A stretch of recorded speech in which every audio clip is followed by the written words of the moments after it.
Welcome to You, Me, and the Dogs, the podcast where we explore the wonderful world of pet ownership.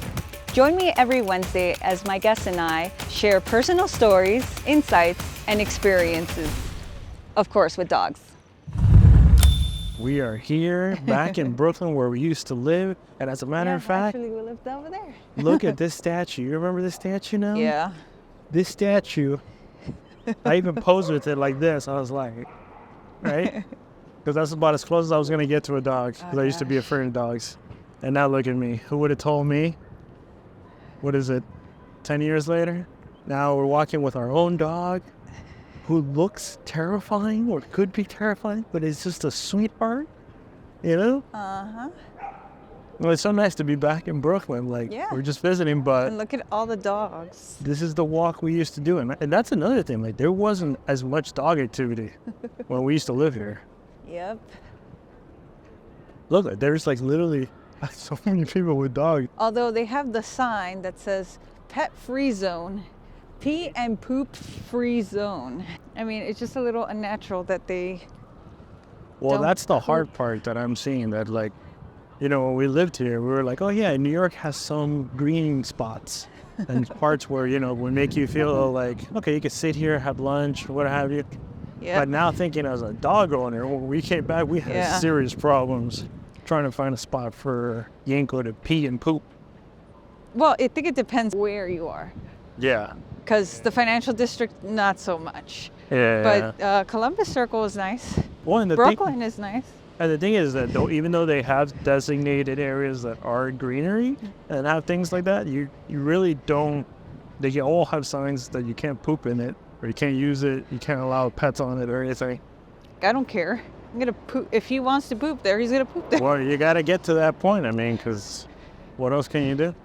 I mean, we have to give these dogs, the New York dogs, some credit, because this is a hard, like.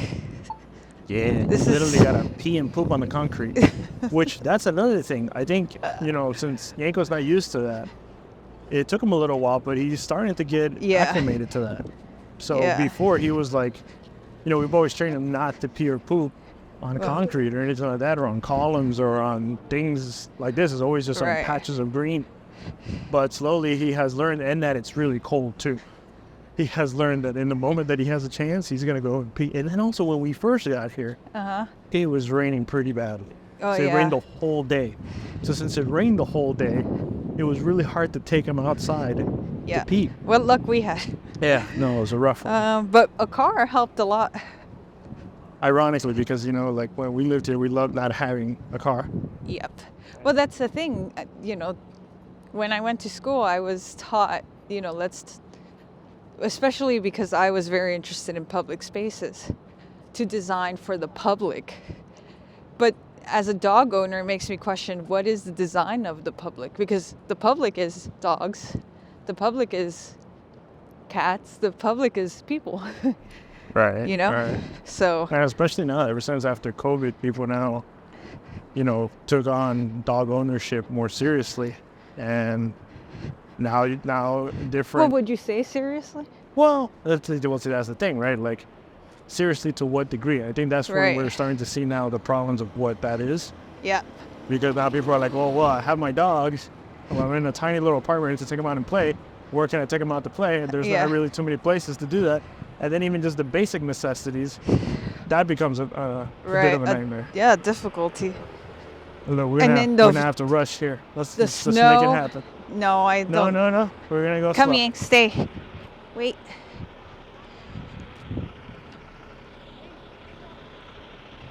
I think we can make it. Okay.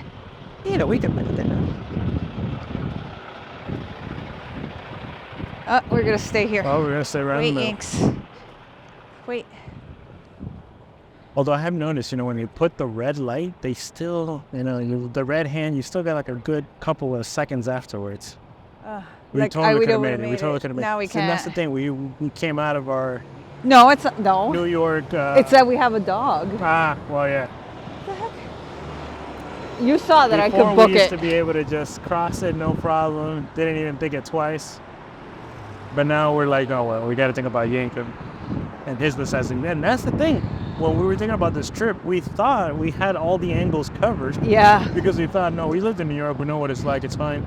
And I remember when we were picking the hotel, we did see that there was like green spots near it. But again, we had never really stopped to see how usable is that space. Yeah. You know? Well, you know, the thing is that it's so manicured. It's like, well, what are you trying to save this green space for? Right. And then on top of that... Like, is it for the pleasure of humans? Because squirrels go on it all the time. Yep. You know, a story that we had... Or the rats. Not even. Remember a story that we always had was when we were walking around in Chinatown. Wait, Inks. Wait. Come. Oh, okay. But even to that, remember that time that we were in Chinatown and we were in a taxi and I looked out the window and there's a lady pooping in one of those green designated areas. So even, you know, even humans go into it a lot. See, like his instinct is almost like, yeah, I want to go in there. Right. Yeah, but they gate it for who? So I used to walk here all the time, but without a doggy. Yeah, this was like our favorite walk from our apartment all the way to the promenade. Yeah. And we used to do it on, man, I don't want to say like 2-3 times a week, maybe more. No, I think more. Maybe more. Because then there was also little restaurants that we would go to there, or like little... Trader Joe's. Trader Joe's all the time. Although now there's a closer one to the... Now, yeah, see, now things are changing with that too. So would you live here now that we stayed a week here? I think, I think we could live here if it was just us. But I think thinking about Yenko and like that kind of life that I wouldn't want him to enjoy, I would say probably not. But then again, because the areas where you could do it, such as, for example, like we did go up to Central Park, and then we let him, you know, play around there. He was like, yeah, but to afford around Central Park is or like... Washington Square Park. Yeah, that's the thing. And it's anywhere around a park, it's pretty expensive. Yeah. So the places that we could probably afford, I don't think... Thanks. Well, Brooklyn is pretty affordable. Like this... Well, it used to be. I don't know, but well, Miami is not affordable either. Nowhere's affordable. Nothing is affordable. And it's funny to see how hyper aware he is here. Like, you know, when we take him out to walks in Miami, he kind of is already on autopilot, you know. Yeah. But since this is all new to him, he is just but locked and loaded everywhere. That's what I liked about New York. And it's so communal. You know, like a lot of people say, oh, get to know your neighbors and all this stuff. In New York, you really do feel like the neighbor cares for you, as opposed to other places. Or like people are very much more considerate. They haven't said anything like he's a bully or a pity. I mean, we do get like a couple of side eyes here and there, but I feel like we're getting more like, oh, look, he's so cute. Mostly because he has his little blue jacket on. And actually, the day that it was raining, we put his little boots on. Yeah. Remember that? Yeah. And that was funny because he's still, like his back legs, he still wasn't 100% ready for that. Oh, God. But he got used to it right away. Yeah. And it does help because, like your sister said, you know, sometimes they put salt on the ground. And so while it might look harmless, then he's going to start licking and he could get a rash, he could irritate him. Could become all sorts of... So depending obviously where you live changes what you have to provide for your dogs. I mean, I think dogs here are... I mean, I don't know if it's a good life or a bad life. I mean, I guess it depends on your... Well, in a way, it's almost like how humans are. With people, some people would never want to live in New York, and other people would see it as like, that's the best place you could possibly live in, you know? So it really does depend what kind of lifestyle you want. Yeah. No, we were also seeing that, like, we were expecting, in Miami, there's a lot of huskies. Uh-huh. And we thought, well, weather. We have seen 3 huskies. 3 huskies. I was expecting to see, like, husky galore, you know? Nope. There is a lot of small dogs here, but that's understandable. Yeah, because, you know, smaller space. And then you would think that they're trained better. Wait. Yeah.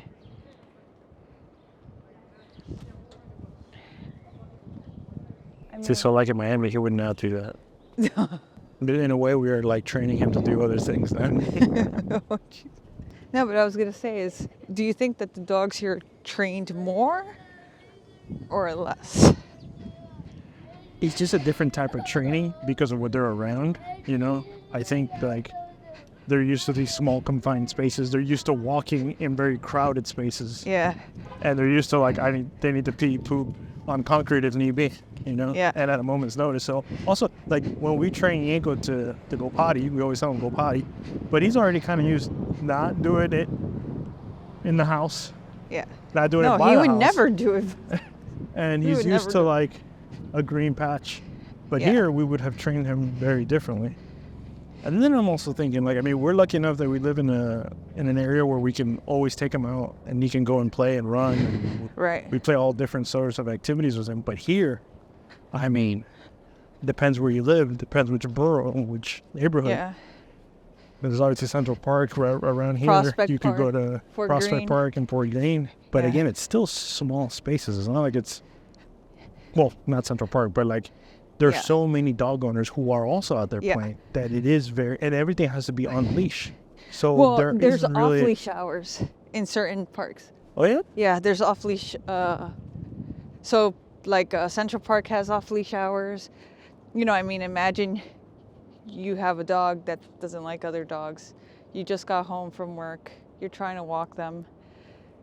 Yeah, it can get complicated real quick. Right. That's what I'm saying. I feel like you need to have different patience as a dog owner here Yeah. than how Well- you would in other places. But it's everything, I right? mean, I think that's can't relative. even imagine like snow, dealing with snow, and your Uh-huh. dog needs to go pee and poop outside. And I would assume you have to take care of their paws a lot more because of all the salt that they put on the floor. So it's a whole bunch of different Yeah. problems. I miss doing this walk though. Yeah. You know, as from the human side of it, I miss Brooklyn. There's I do too. It's a very lively. New York is just so lively. There's always something to Yeah. do, always something to see. You're always inspired everywhere. You know. And just because it's a small space doesn't mean that there's no groups. Like, I do know that there's like Dogs of New York, and they throw a lot of like dog block parties. Oh, that's So they do. There's a lot of that. There's a lot of rescues here too that do awareness, advocation for like dog owners here. You know, there's a lot you could do. Leave it. You know, it's another thing. Sorry to interrupt you. Yeah. But the sounds. You know, like Yeah. here, the acoustics of New York City are very loud, very Yeah. abrupt, very all of a sudden, and he's starting to like get a little more accustomed to that. Yeah. But I could see how the other New York dogs, they were just kind of like, well, this is just New York. This is how Yeah. it is, you know? Right. Which I hope that might help him with. Lately, he's been getting a little bit more scared during thunderstorms. Yeah. So you could see, curb your dog. Well, he has to pee, so I'm sorry. So we are approaching the Brooklyn Promenade, and Yeah. it is amazing because you get a view of all of Manhattan. Wait. And you know, it is a beautiful day. I mean, it's like, what, 38 No, degrees? I think Less? it's 50. Well, yeah, It's it's at going to 50. drop down again, but right now it's like probably in the Yeah. 40s. And there's not a cloud in the sky. It is beautiful. Look, these people have a nice yard for their doggies. Right. If they had a doggie. If they had a doggy, but maybe they designate it more for like garden space because they use every square inch of that. So here it is, the promenade. Let's see, there's a lot more dogs on the promenade. Yes, so- there is. Yes, there is. Look at that already. Leave it, Yanks. Off leash. Come, Yanks. Hello. Whoop.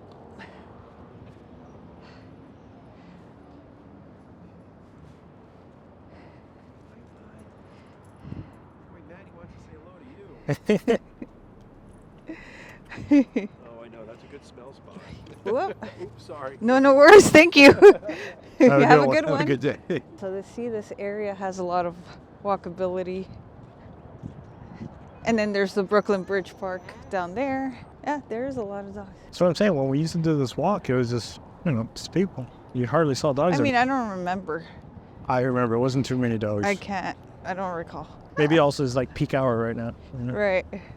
What about you, Nolan? Do you miss doing these walks? I do. I mean, I think that's what this podcast was maybe thought up a long time ago. Because when we would walk, we would have creative sessions, you know? Yeah. So I feel like it might have inspired the podcast. Yeah, no. We used to take long walks and talk about our hopes, our dreams, solve the world in that one walk. And it's weird. I mean, I don't know. We could do that in Miami, but it just doesn't have the same kind of yeah, atmosphere. it doesn't work. Yeah. It's a different atmosphere. Because it's so creative here. Yeah, you just see the bridge, you see all these buildings. Yeah. Just inspires you. See, and even though this is a great spot, there really isn't greenery accessible. I think there's greenery down at the Brooklyn But that's something new that didn't used to be. Yeah, that wasn't there before. But yeah, you see all kinds of dogs. You see working dogs, you see terriers, you see all different types of dogs. And it makes you think, like, how are they, like, particularly the working dogs. Remember we saw that, the Dobie running? Oh, yeah. And it's like, how do they fulfill their lives? It's pretty... No, and then that also, like, we know from living here as well, like, when to afford the rent or just the lifestyle, and you got to work a lot. So yeah, when do you actually get time to spend time with your dog and to make sure that their needs are also taken care of? Yeah. You know, so it's crazy. I would really love to talk to know this balance. How do they do that? But I guess it's kind of like, you know, how do you balance living in New York? Because you could fulfill, you know, you could walk your dog hours, but that doesn't fulfill their mental health, you know? Right. So that's maybe my hesitation, is how do you fill a dog's cup here in New York? I did a quick search and I found they have, which now I'm bummed because I found out now. It's called Sniff and Play, I think, or Sniff and something. And you could book an appointment. You search for rats. That was cool. So there are things, there are opportunities. It's just then also affordability comes into play, you know? This is also Yenko's first time at the promenade. You guys are seeing it. Looks like quite the explorer now. You know, he used to be very picky with the textures on his paws. Well, and training. This one trip, I think he's already... No. Yeah, I know, but even some of like we noticed that the first time that there was a sidewalk and there was the rail. The gridded. And he wasn't really okay with that. But within, like, as we kept walking, and then there was another dog that was coming, he chose to, like, okay, let me get on the rail either way. So that's something to think about too. Is like, I think dogs would probably adapt really well. Right. It's just that bond that you already have established with them and that trust, because he knows he can trust us. Like, we tell him, come here, do this, do that. Yeah. There's already that established trust. So making a jump or a move either from New York to somewhere else or coming to New York, as long as you have that relationship already built up, then it obviously eases the transition. What did you think about the dog parks that are available? Like the one that we went to yesterday in Washington Square Park was okay.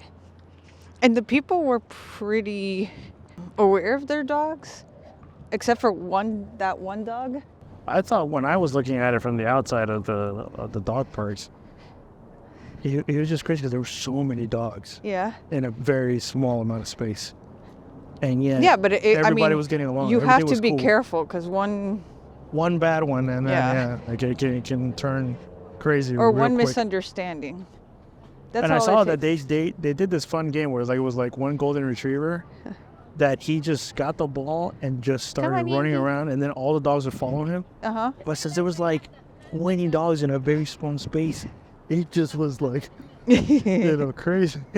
It's weird because we lived here, and I thought, oh well, I kind of have a good base idea of what to expect with a dog, and I'm seeing all these other problems that I didn't even think about. So it's so crazy to tell someone, well, you should prepare and think of all this stuff.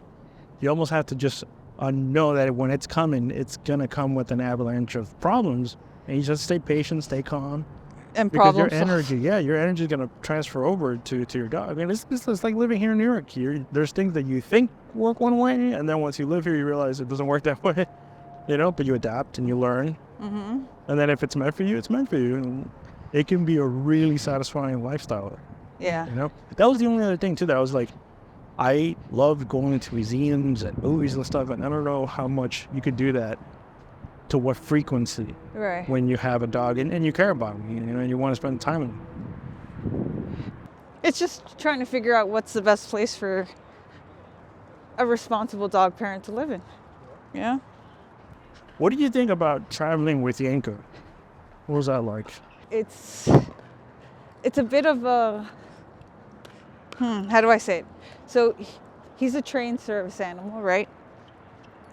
He helps me with mobility. The thing with traveling, I wish they would just allow people to travel with their dogs. Because You think so? I'll explain why. I mean, there has to be some sort of certification that your dog is trained and that your dog is okay in the public. There should be that. I think there should be a little bit more certification. Right, like there's, Yenko has certain titles to him that he has passed, right? Because the thing is, I think if you just make it so that anybody can take in. Well, but that's not what. But that's what's happening now. What's happening now is if you have a small dog, you could just pay for it, right? The small dog doesn't need to be trained. You could just put him in a little crate. He might not be comfortable in the crate, so now he's crying all over the place in the plane, making things uncomfortable for everyone. That's not fair. Well, I do think if you give like a free-for-all for everyone, then I think... Well, I'm not saying it's a free-for-all. But the thing that's happening now is that people are saying they have a service animal, right? Because the law is you can't ask about disabilities. So if the law is that you can't ask about disabilities, right, then, and there's no accreditation for it, it's fine. They don't need to be asking for any of that. If anything, if they start making it hard for people that have disabilities to get a dog, that's going to be harder. You know how expensive it is to train a service animal? Yeah, no, the time and effort too that it takes, it's not easy. So that's not what I would suggest people to start looking into. What I would suggest people to start looking into is for there to be an accreditation on public trainability, and allowing those dogs to be able to fly with their parents for a fee, right? Or nobody in the airline industry is thinking about the repercussions that does on the dog mentally, right, let alone physically. And if you're gonna have these dogs being much more common, and I understand there's people that are allergic and all that, right? That's another issue. Or people that are afraid of dogs. Yeah. But they should create an area where they could fly, because there are more and more dogs. Yeah, maybe the same way that they do for like for handicap seating, that's designated in certain parts of the airplane. Maybe there should be areas. Well, what do you think about that too then? Because I was going to say, like, have a designated area where those are people who are traveling with dogs. What do you think about that when you're traveling and you would have to sit next to another dog? There is an airline that does that. But it's like, in order for you to, it's a private jet. Oh, no, right. Yeah, we looked into that. That was crazy. And that was it's expensive. like $1,000. Although, if you're traveling to like Europe. Right, but I don't know. I don't think it's $1,000 at that point. Oh, it's like $1,000 if you're going from like Miami to New York. It was York. Miami to New York. It's $1,000. And that's not affordable for everyone. I mean, I know that there's a girl that I follow, Tuna. Her dog's name is Tuna, and she's traveling to Paris, and the only option she has is to put him on cargo. Oof. That sucks. And then the thing is, she puts it on social media, and people are shaming her for doing that. But that's the only option she has. Well, she's exposing it so that people would make something so that it changes. And it's weird because it's like traveling with your dog to different places. there's gonna be hiccups. It's like always. traveling with. You got to be a good problem solver. Yeah, it's like traveling with kids. You know, sometimes you see some parents that you can only Actually, imagine. I think it's easier with a dog than with a kid. When they go to Disney and you see like the mother and the father, like 3 kids, and they're like losing it. Right. They like only God knows how much they spent. He's so cute. To have this vacation, and they're having a miserable time. You know, and it can be like that with a dog too, because if he wasn't so well trained, I could see how you have to get him into the system of okay, he has to go potty, he has to go pee before he gets on the plane, he has to eat. Well, he has to be used to confined spaces. Here's the other misconception, right? Like, I don't understand the people that say, well, it's a service dog, and just go nonchalantly, because this is not nonchalant. I am stressed out that he is on the plane with us. It's 2 hours before, right? I know how he is. He doesn't like peeing and pooping in spaces where it's dirty. Although now maybe he'll do it, but it's something that it's in his in his characteristics, in his nature. He doesn't. If it seems dirty, if it smells too much like other dogs, he doesn't like it. They've been drinking like water out of a bowl that is like put in front of a store. He doesn't like to drink off of those. He's a little bougie sometimes. So it could be stressful, you know, and then your flight gets delayed. I mean, a flight being delayed. Like, our flight is a small flight. It's only 2.5 hours, maybe 3. But so you add like what, Denver, 2 hours prior, and then probably like another hour after.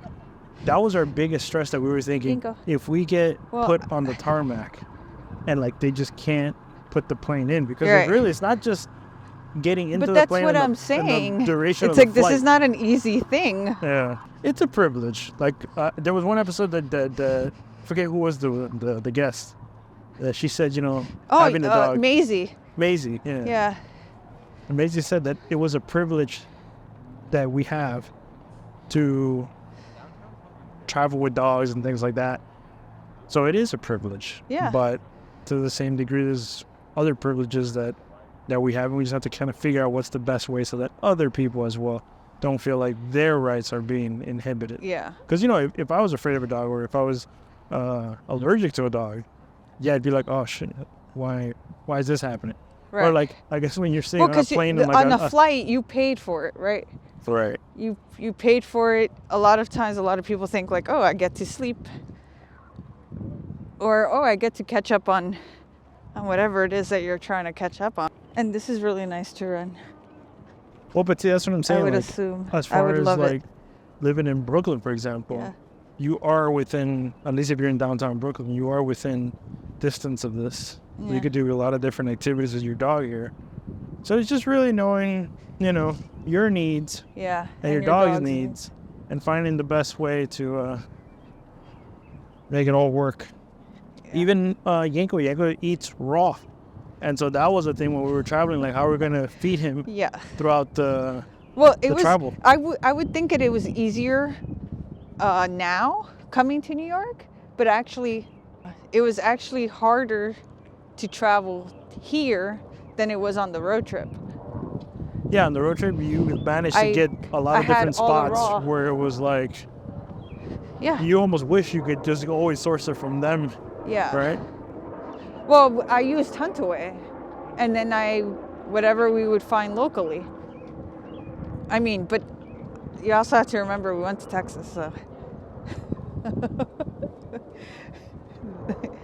Yeah. We are literally looking right at Lower Manhattan. Yeah. This is going to be a great season. Excited for you guys to listen to all this stuff. Yeah.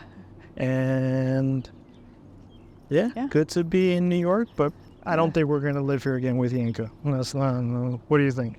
How dare you? I'm not 100% sure. Oh, you're not 100%? No, I'm not. I mean, I think it depends on your job and your lifestyle and all that stuff. Yeah, a lot of things have to align. So, but yeah. Hope you like the season. We hope you enjoyed this episode. If you want to know more about our guests, read the show notes down below. And of course, join us next Wednesday for another possum episode of Yumi and the Dogs. Bye.